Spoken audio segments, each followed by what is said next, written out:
Okay, good afternoon, everyone, and thank you for joining us for our next in a series of our webinars supporting coaches through the process of returning to rugby.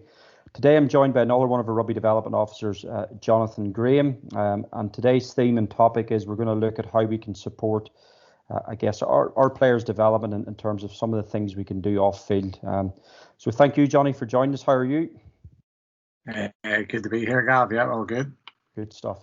Okay, Johnny, if you don't mind starting, I'd just like to sort of share a slide really to suppose get your thoughts on why we've had to consider some of the off-field remote training during this period as well. So I'll just quickly flick this up and maybe if you can sort of just share some of your thoughts around why you think remote training in terms of some of the stuff we do off the pitch may be important and specific for this period of time we face.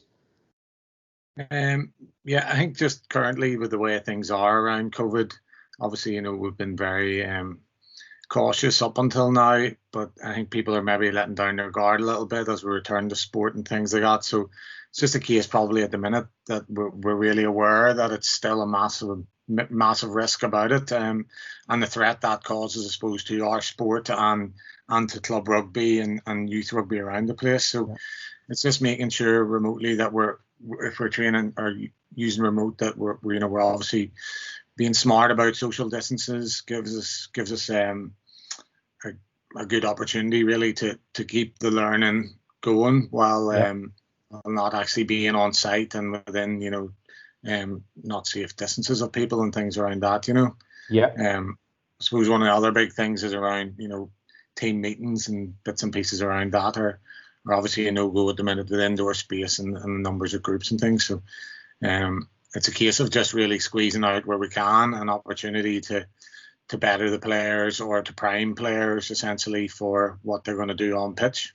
Yeah, good stuff. And one of the things there, I guess, Johnny, you've spoke about maybe is I suppose around the good practice, and I guess it during this period, one of the things I think ourselves and IRFU have been really keen to reinforce is around understanding that players are returning, after a long period of no activity and how that may relate to perhaps our training sessions in the early stages being a little bit shorter than we're accustomed to. Also, if clubs are trying to sort of manage multiple groups on training that we may feel, or may find situations where, we're a little bit restricted in terms of the on-pitch training time. So I suppose, how have you guys then used remote training to try and capitalize on that or make maximum benefit of some of the learning that's took place? Yeah, just with the small kind of groups and bits and pieces, it's just easy to align everybody again, over a web call or whatever, that everyone's on the kind of same page and over again, like maybe what good practice technically looks like on pitch and things like that. But it's also around how we kind of build back to get into a contact phase as well. We don't want players on the pitch for long periods, getting flogged and tired out and leading to them breaking down early into the season essentially. So it's obviously been a prolonged break. So we need a kind of prolonged pre-season into getting players back to where they are physically capable, I suppose, of lasting in the game, if that makes sense. So it's been good that way as well for us as we are working remotely, just to keep, although they might be in small groups, aligning everyone together, showing good practice from different groups and places like that there, and good points for review, if that makes sense. No, absolutely. And I think, that's really important if we, looking at might only have 60 minutes on pitch, but then how can we, make up that additional 20 or 30 minutes outside of the on pitch time that enables our players to continue to learn and develop. Okay, Johnny, one of the next areas I wouldn't mind discussing with you is just around how you guys have functioned as a coaching team during this period. I know, as you alluded to, there's obviously restrictions around sort of come together face to face. So how have you used, mechanisms such as this, video calls, etc., to try and be really purposeful in what you guys do as a small coaching team during this period? I suppose during the whole kind of COVID kind of time that there's been, we spent a lot of time probably on calls like this, being able kind of to review best practices. There's been a good opportunity for us as coaches to go out and have a look outside of our own bubbles on what's going on in the game elsewhere kind of thing. So there's been good opportunity for conversations around what we've seen, and then kind of coming back now into training, what we're going to build into our kind of rugby, and maybe bits and pieces that we've got a good chance to reflect on over kind of COVID that we might be able to bring into our game, that kind of way. The other kind of bit would probably be around, prepping for sessions, going in on a Monday, knowing, on a Friday that we've chatted over what the content is going to be. There's WhatsApp groups or whatever for content to be thrown about and discussion to be had, and everyone's kind of happy and open to that forum. And again, online like this, and then following training, everyone has a kind of clear understanding of maybe the certain areas that they'll be looking after, maybe core skills on ruck, ball presentation. Someone might potentially be looking after team attack, team defence. Everyone will review that, but someone will have a heading around it. So there's always a good discussion around and sharing of clips. It's give a real good opportunity for that too, that everyone can see the same thing in the same time if you're flipping a screen onto a video clip kind of thing. So it's good. It's good that way as well. So yeah, there's been plenty of kind of debate back and forward about clips, and good opportunity for us to share, what exactly we want to do and what we're trying to get out of our practices, essentially. No, absolutely. And I think, one of the things you mentioned there, Johnny, was around how you plan together as a group, and, even just using a simple mechanism like WhatsApp, where you've got your group of coaches and you're having that discussions around what training is going to look like, what you want the focus areas to be. I guess from your point of view, probably really maximizes the benefits that the players get out of the session as well, and everything flows a little bit smoother. Next one then, Johnny, I just want to move on to is around, I suppose, how you guys have specifically supported some of the players remotely, and maybe sort of trying to draw on a few examples and provide a bit of guidance to what our club and school players could do, realistically during this period as well. I guess, do you want to kick us off with sort of any specific things that you think have been very beneficial during this period and that you guys are continuing to use to support the players' development?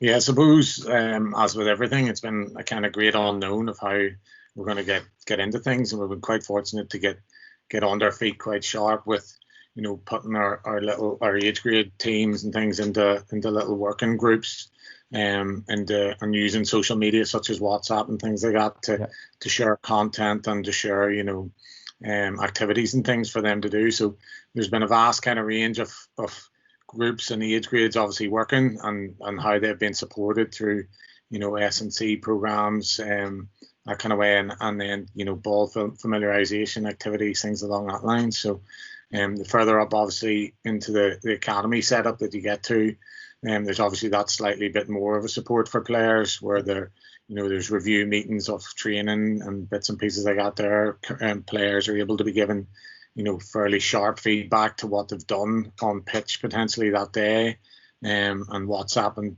has been brilliant for that, for sharing individuals clips. What do you see in this picture? What could you do better? And even for priming for sessions the next day and things like that. So it's been really good that way. And these kind of team meetings that we'll pull together then, on a Tuesday we'll do a forwards meeting, on a Thursday we'll do a team meeting, and being able to tie into your specific kind of units within a Tuesday session, and then on a Thursday looking at the kind of global for everyone to be on the same page of exactly what we're trying to do. So yeah, it's been really good. Zoom, Teams, all of these kind of bits with the video sharing content has been excellent. So it has. We've also used Huddle and Coach Logic is another one for putting videos on where players can get on and comment themselves on it. They can clip little bits and pieces to review, to send to us to highlight essentially for maybe of good practice or things they want to work on. So it's been fairly eye-opening in the last couple of months, the amount of the vast majority of things there is out there for us. It doesn't all need to be done on pitch and face to face. So it's been good in that respect. Okay, Johnny, one of the things you spoke about there was just really how you could, suppose use different mechanisms to try and develop players' game understanding, etc. I think for some of our club and school coaches that may not have, access to some analysis software, just showing a clip here that I think you guys have taken from YouTube, which is just some of the, Super Rugby highlights over the past couple of weeks.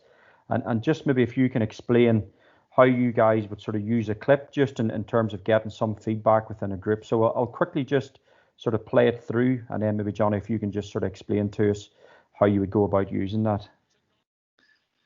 Yeah, so it's been really useful, I suppose, in the last couple of weeks with the Super Rugby returning, that we've had access to clips and things like that.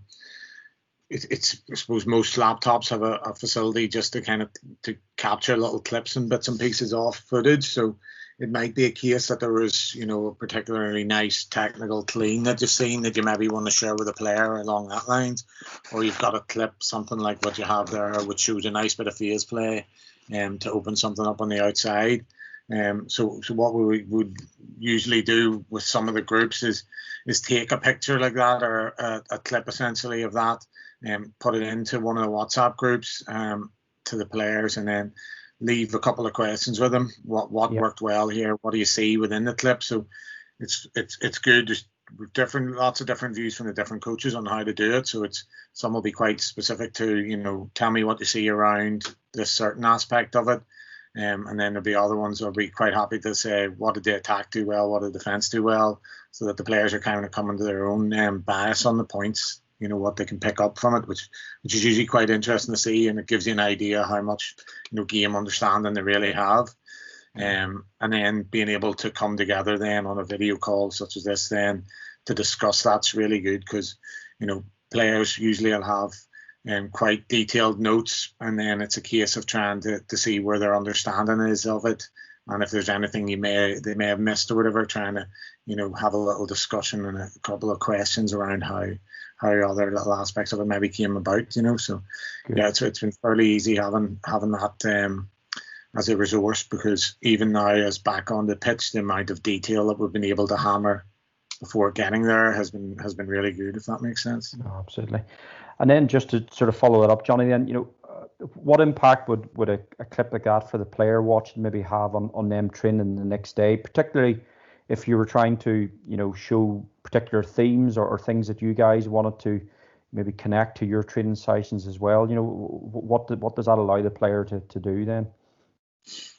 Yeah, I suppose it's a case, if we can be as technical as we want and throw them all the technical jargon and the lingo that there is, but until they're able to tie it back to what it actually looks like on the pitch or in a game and reference that in their head, it doesn't really mean a whole lot. It's just a lot of words kind of thing. So it's good for us to be able to obviously, review something like that on a Thursday, head to pitch on a Friday morning, them having fresh notes in their head and a real clear picture of what good looks like within it. And what to and what not to do, I suppose, in them certain scenarios, so that it makes it a hell of a lot easier for them just to recall that whenever they get on the pitch time then. So it's been really useful in that way. And I'd imagine there's a little bit of a time-saving element as well, that you maybe don't have to spend 3, 4, 5 minutes even, explaining something or demonstrating it. As you say, that the players have that picture in their mind of what it looks like and what a really good example looks like. So, it's probably a case of then you can get into the activity much quicker, and, then you can start to maybe have a little bit more hands-on coaching in terms of some of the areas you need to improve in. Hey, Johnny, one of the areas that I wanted sort of to get your thoughts on was around then how we can start to, suppose, use some review elements as part of our player development. So I'm aware that perhaps some of our clubs and schools don't have the luxury of recording all their training sessions, but one of the things I've certainly used in the past is identifying maybe the one area of training that we want to focus on and get a little bit of feedback on. So in this example here, it's just our ball transfer, and then how you guys maybe go about sharing that little 90-second video with the players and some of the feedback you would want to get around it. So if we quickly just play it through, so you can see it's just sort of catch pass in terms of a technical practice. So I guess, Johnny, what would be the next steps then from your point of view? What would that look like in terms of sharing that information with the players and the feedback you'd want to get? Yeah, we're probably quite lucky with Gordon, the analyst, that we're quite good at getting it's fairly accessible to the players on a couple of different platforms. So, the training's uploaded to Huddle, fairly sharpish for the players to review and comment on as well there, and we can leave a couple of questions and bits and pieces on that for them to follow. If there's something that's maybe specific and you want to get it, out to the forwards around line out or in that case, to backs kind of thing, it's quite easy then just to clip a little section of that and drop it into a WhatsApp group and ask the players, what do you see here? What do we need to fix, come training on Friday kind of thing. And usually you generate a bit of discussion around that. Someone will drop in a message and then 2 or 3 or 4 will follow afterwards of what they see as well. So it's good to be able to do that straight away, not wait for them to come before training the next session, where we previously would have had a meeting, before training. So they already have it in their head what they're looking for, 24 hours, 48 hours beforehand, and they're able to kind of note that down and replay that in their head before they come to training kind of thing. So those kind of little priming clips where we drop in and just say, look, this is how we did the other day. Just remember, these are the 2 key focuses that we want to have on this particular activity potentially, and then it makes sure everyone's on point for it. And it's actually been really good now. I have to say, there's always, every time we run an activity for a second or third time, there's always a marked improvement on what's happening on it, and that's hands down, because we're able to pinpoint exactly what we need to from them clips, and the players can see it in real time kind of thing. Good. And then just what would that look like on an individual basis then, Johnny? So if there was, particularly one player that you felt, there was a technical, suppose deficiency, etc., is that an opportunity for you maybe to, have that one-on-one dialogue with them, give them a few pointers, etc.? What would that look like then? Yeah, no, it's exactly the same kind of thing. Yeah. So we were able to, take 2 or 3 clips of something that you potentially see that they're struggling with, and pop the 2 or 3 clips through to them on WhatsApp again. And it's quite easy for them, to come back one-to-one. And if there's anything that they kind of miss on it, and obviously the caliber of players we're kind of working with at the minute, they're able to pinpoint things fairly sharp. So it's a case, there's not a massive amount of having to question in to find a wee bit deeper out of them, if you know what I mean. But yeah, it's been really good especially for me around line out, on movements and technicalities around foot placement and things like that they're able to pinpoint that, see exactly what it looks like, because it's all right coming from me on pitch and they don't get a clear picture of it, and then replicate it then in the next session pretty much. Yeah.